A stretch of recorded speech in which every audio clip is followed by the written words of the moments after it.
Hello friends, welcome to Silverline YouTube channel. இன்றைக்கி நம்ம வீட்டில் என்ன லன்ச்சு அண்டு டின்னர்னு பார்த்தீங்கன்னாக்கா, இந்த கருப்பு கடலை இருக்கு இல்லையா, இது கத்திரிக்காய், முருங்கைக்காய் இதெல்லாம் போட்டுட்டு கருணக்கிழங்கு இதெல்லாம் போட்டு ஒரு குழம்பு வச்சுருக்கேன்.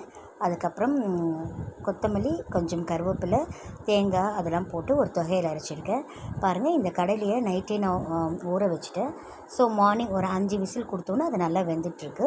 அதுக்கப்புறம் பார்த்திங்கன்னா ஆஸ் யூஷுவல் இந்த வெங்காயம், தக்காளி, பூண்டு இதெல்லாம் போட்டுட்டு இந்த கடலையை வேக வச்சு எடுத்துகிட்டுல அதே குக்கர்லேயே நான் ஜஸ்ட் ஒரு ஸ்டிம் கொடுத்தேன். இந்த கத்திரிக்காய், முருங்கைக்காய், கருணக்கிழங்கெல்லாம் நல்லாவே வெந்துருச்சு. அதுக்கப்புறம் கடலையை தூக்கி அதில் கொட்டிட்டு நம்ம ஒரு கடுகு, வெந்தயம், சீரகம் இதெல்லாம் போட்டு அதை தாளிச்சிட்டு ஃபைனலாக இறக்கும்போது நம்ம கொஞ்சம் புளி தண்ணியை ஊற்றிட்டு ஒரு 5 மினிட்ஸ் அது கொதித்த பிறகு நம்ம அதை ஆஃப் பண்ணிவிட்டு இந்த டேஸ்ட்டான கடலை குழம்பு ரெடி ஆகிடுச்சு. அதுக்கப்புறம் இந்த கொத்தமல்லி ரொம்ப சீப்பாக தான் இருக்குது. ஆனால் கருவேப்பிலை எப்படின்னா தங்கம் என்ன ரேட் விற்குது அந்த மாதிரி இது வந்துடும் போல் இருக்குது. கடையில் கருவேப்பிலையே கொடுக்க மாட்டேங்கிறாங்க 10 ரூபாய்க்கு கேட்டால் கூட. ஸோ இருந்தாலும் இதில் நிறைய காய் இருக்கனால தனியாக பொரியல் பண்ண வேணான்னு சொல்கிறதுனால இதை கொஞ்சம் தேங்காய் பூ, டே பிஃபோர் அதான் அந்த லாஸ்ட் வீக் ஒரு ரிசப்ஷன் போனோம், அப்போ தேங்காய் கொடுத்தாங்க.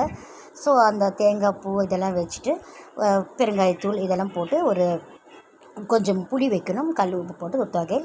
அப்புறம் இப்போ நைட்டு டின்னர் பார்த்திங்கனாக்கா நல்லா ஷாஃப்டான இட்லி பண்ணியிருக்கோம்.